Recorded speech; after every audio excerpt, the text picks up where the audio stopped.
My name is Grace Mosqueda, and I'm going to be an astronaut, and we're going to read this book called Curiosity.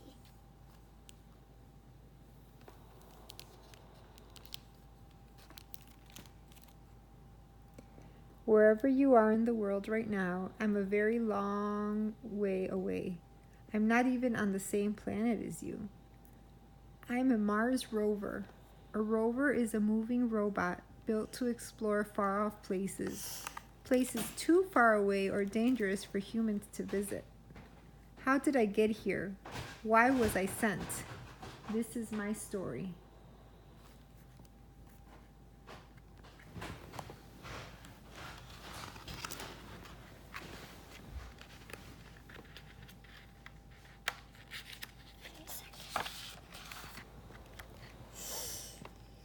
Humans have always wondered about Earth and its place in the universe. Although scientists have made great discoveries and explained some of the mysteries of space, the planets hold their secrets as well. Many questions remain unanswered. Of these, one question intrigues humans above all. Is there anybody else out there? Scientists decided that the best place to look for other life was on one of our closest neighboring planets.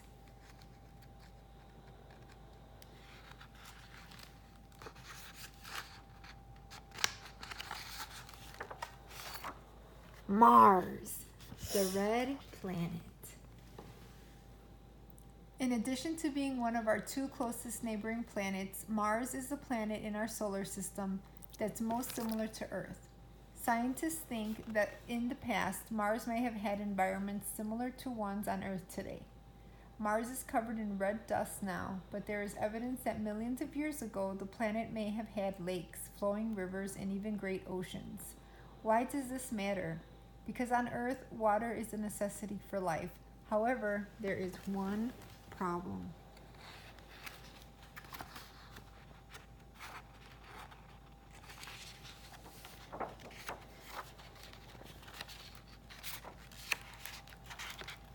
The trip to Mars in a spacecraft can be over 350 million miles long. That's 350 million miles. A distance much, much farther than any human has ever traveled in space. Even with our modern technology, we don't have a practical way to get humans to Mars. The journey would take at least 6 months to get them back.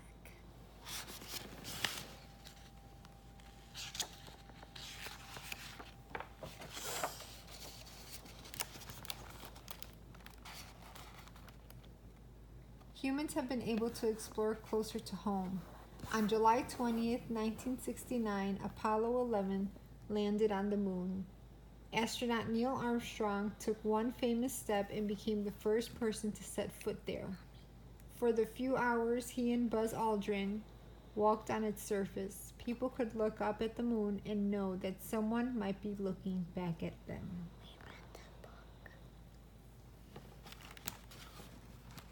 Mars is about 200 times further from Earth than the moon, a journey that is currently very difficult for humans to undertake. The red planet is also an inhospitable environment. But what if it were possible to send an explorer who didn't need food, water, or oxygen? That's where I come in.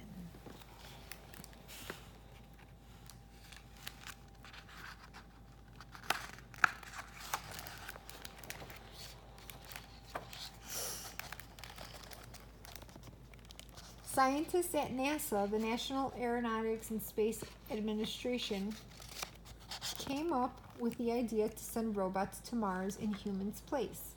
The robots would need to be able to move over rough terrain with all the equipment needed to collect data and samples. So the scientists began to design a rover like me.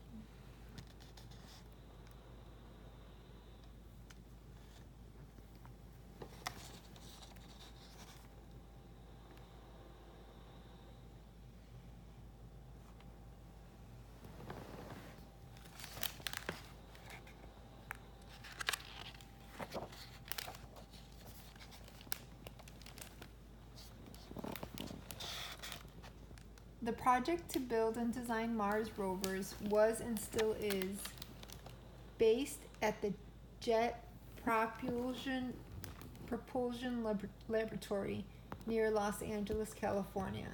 I needed to be larger and more advanced than any of the rovers NASA had built before.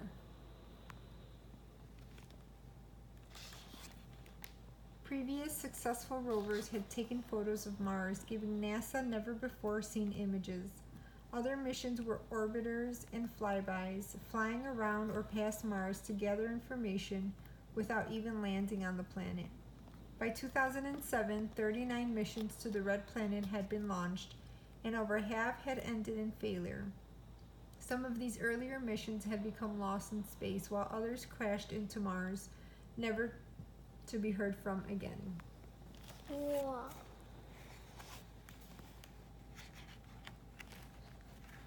Give me some.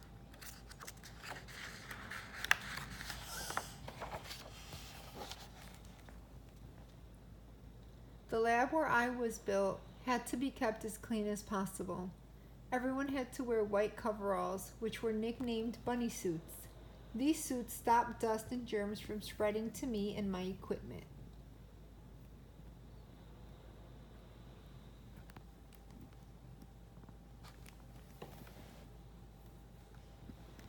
The team didn't want to think they had discovered tiny forms of life on Mars, only to realize that it was just Earth bacteria I'd brought with me.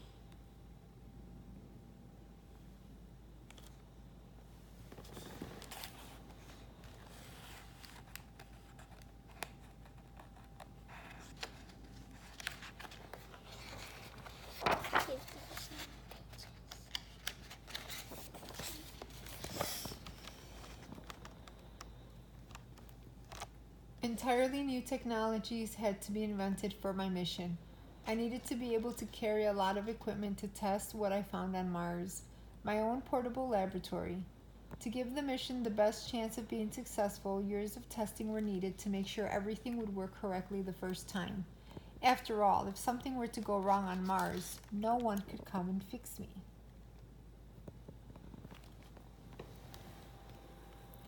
NASA ran a competition for members of the public to choose a name for me. Some of the names considered were Adventure, Journey, Pursuit, Vision, and Wonder. The winning entry was submitted by Clara Ma, who was a sixth grader from Kansas. The name she picked for me was Curiosity.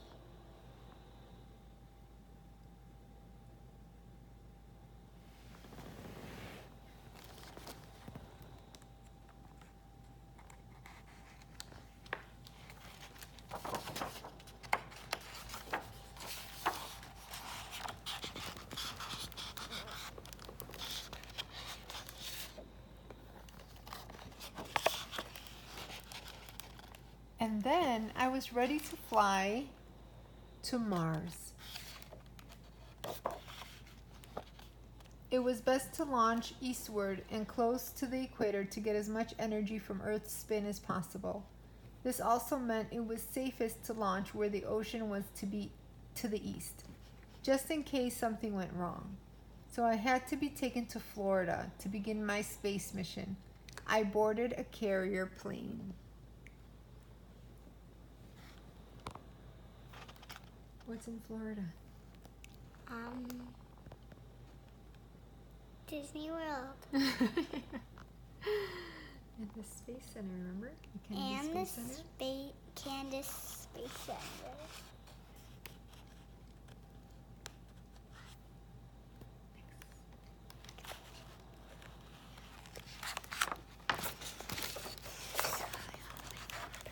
The Kennedy Space Center. The rocket that would take me into space was waiting for me in Florida. The Atlas V rocket is around 200 feet. The Atlas V rocket is around 200 feet tall, the height of a 19-story building, and it is almost all rocket fuel. This is because it needs to be powerful enough to launch whatever it is carrying, known as its payload, into space. The Atlas V is known as an expendable launch vehicle, which means its parts can be used only once. I was placed inside the nose cone at the very top. The cone is like a shield that protects the rest of the rocket, and it breaks through Earth's atmosphere.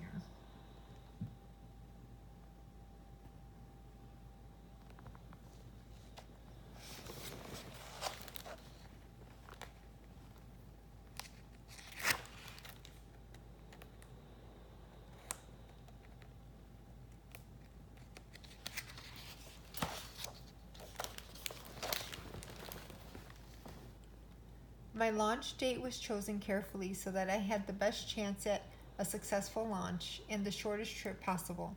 Because planets orbit the sun at different speeds and distances, sometimes they are far apart and other times they are much closer. Every few years, Earth and Mars are lined up so they are relatively close, allowing missions to reach Mars more quickly and using less fuel. If we had missed this opportunity, the mission would have been delayed for years. So there's Earth and the Moon and Mars. Moon, Mars.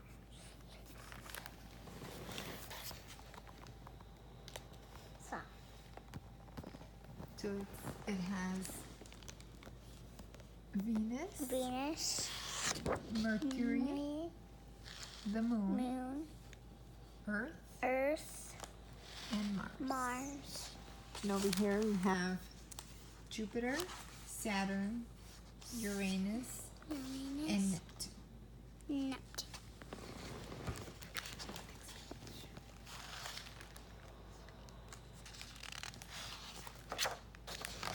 Do you remember you saw that when we went to the Kennedy Space Center? Yeah? Something that looks similar to that. Launch day, November 26, 2011. Arrived. I was ready to fly to Mars. In the control room, the team ran through the final checks. At last, the rocket was ready for countdown. 5, 4, 3, 2, 1.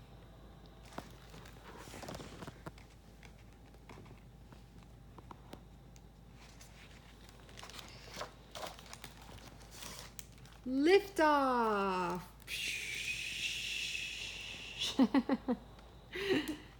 Okay, next page. Wow, look at that. That looks powerful, doesn't it? It does.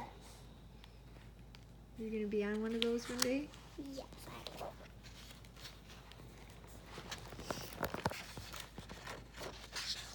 The first part of my journey was breaking through Earth's atmosphere and reaching space.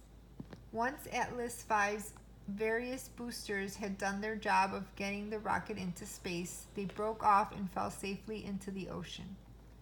These 4 boosters helped the main rocket escape Earth's gravity, then fell back to Earth once they were used up. This is the Common Core booster and its engine. It's about 107 feet long. Its fuel tanks were filled with kerosene and liquid oxygen. Once the rocket had carried me safely into space, the nose cone protecting me broke off and fell back towards Earth. Then the Common Core booster detached. Not a second, smaller engine burned its fuel to launch me out of Earth's orbit. 40 minutes after liftoff, that engine detached and I was heading for Mars. I made the rest of the journey in the protective shield called the module. The module used its star scanner and sun sensor to guide itself. Thrusters on the outside of the module could change its direction when necessary. They were the only part of the rocket that made the long journey to Mars with me.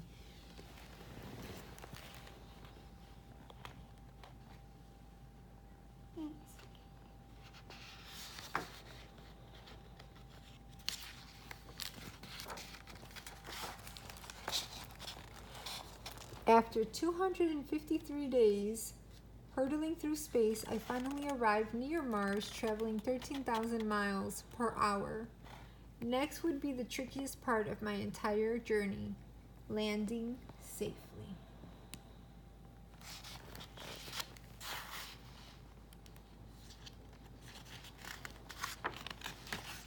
There's more pages.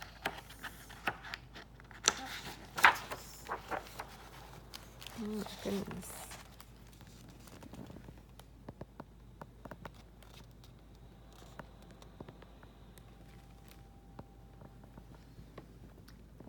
No rover or space mission had ever tried the type of landing I was programmed for. It would take 7 minutes from the time I penetrated the atmosphere around Mars until I landed on the surface. The team at NASA called it 7 minutes of terror. If I had been landing on Earth, the atmosphere would have slowed down my entry. But Mars has much less atmosphere than our home planet. So as soon as I entered the atmosphere, a huge parachute opened, slowing me to about 200 miles per hour.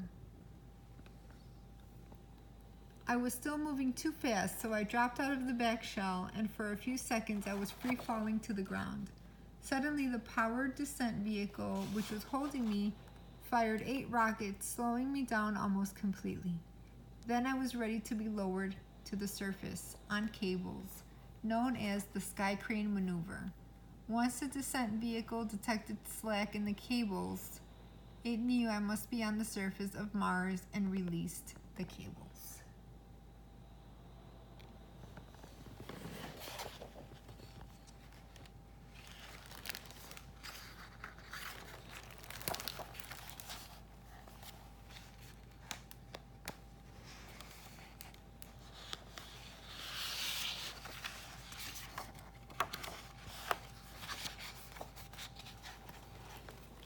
I had made it.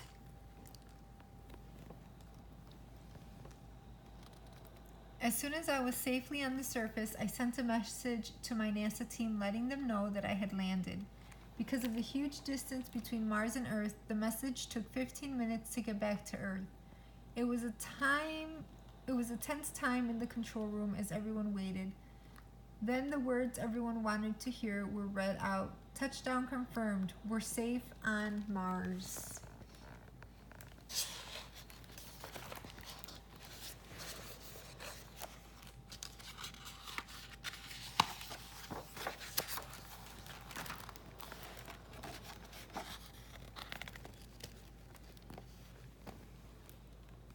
This is New York City.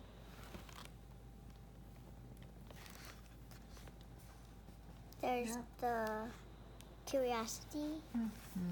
Everyone News. gathered around to see the news. Curiosity landing. Yep. Yep. It wasn't just the NASA team who had been watching my landing. All around the world, people tuned in to see if I had arrived safely after my long journey. Crowds gathered in New York Times Square to watch on a giant screen. It was an exciting but scary time. After all, if just one thing had gone wrong, all contact between me and the team back on Earth would have been lost.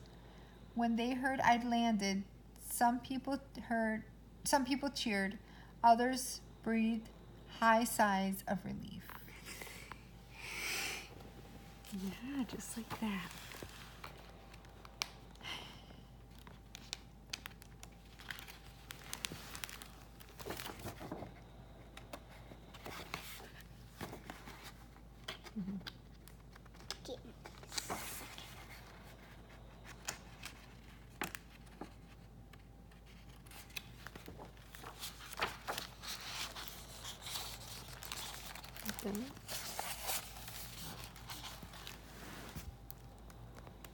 The next thing I did on Mars was send images of myself back to NASA to make sure I hadn't been damaged during the journey.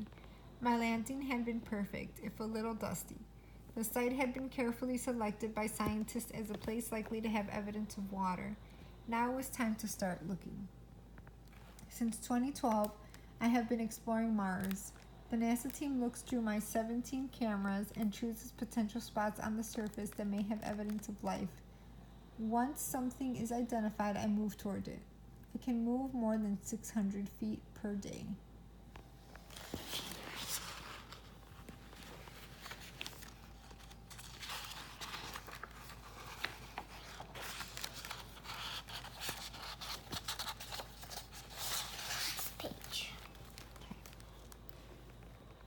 NASA also wants to understand how Mars was formed and how it has changed over time. The deeper I dig, the more information I can gather. I drill into rocks and scoop up materials. I then test it on my onboard laboratory. Gradually, by piecing together information from different locations, NASA hopes to build a picture of the planet's past and perhaps discover why Mars changed from being a warm planet with water to a cold, dry planet it is today.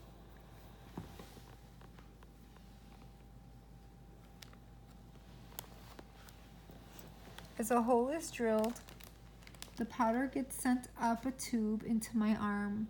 My arm then reaches over and places the powder in my laboratory for testing.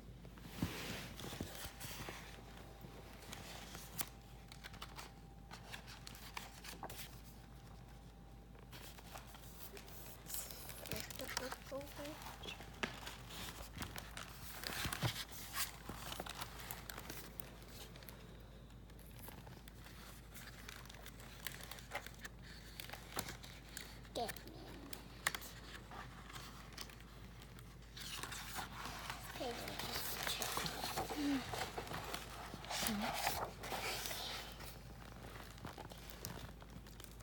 There are many questions still to be answered. What was Mars like long ago? How suitable was it for life? Did it once support any life forms? The tests I carry out will provide as many answers as possible. Most likely, the discoveries I make will lead to more questions. With space exploration, questions can be just as exciting as answers. Thanks to the curiosity of explorers, Neil Armstrong's footprints are on the moon, and now my wheel tracks are being left on another planet. Perhaps one day soon, footprints from the next generation of explorers will leave their marks here as well.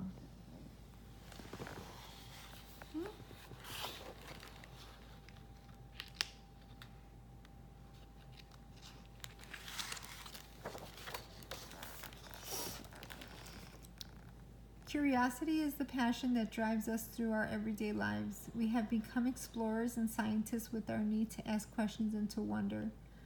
We will never know everything there is to know, but with our burning curiosity, we have learned so much. Clara Ma.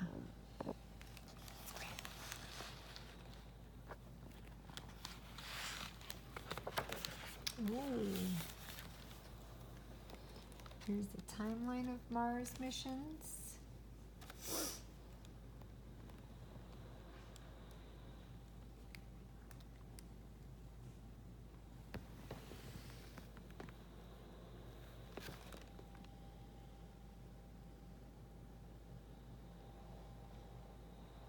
Very nice. Mars Rovers.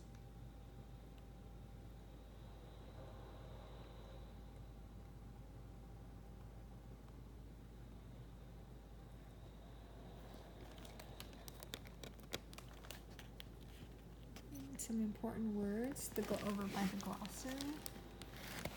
So words like Apollo 11, atmosphere, bacteria, boosters, equator, gravity, life support system, orbit, powered descent vehicle, radar, solar system, thruster, universe.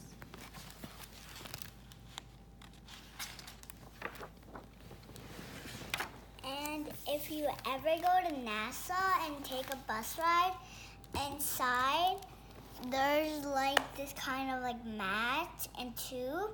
So on the tube you can touch a moon rock, and it's kind of like you're on the moon. It's kind of like you're on the moon when you go on like this mat, because when you step on like the platform, it has like the moon picture. And when you step on it, it gets like your footprints. So if you ever go to NASA on the bus tour, do that. Bye. See you next time.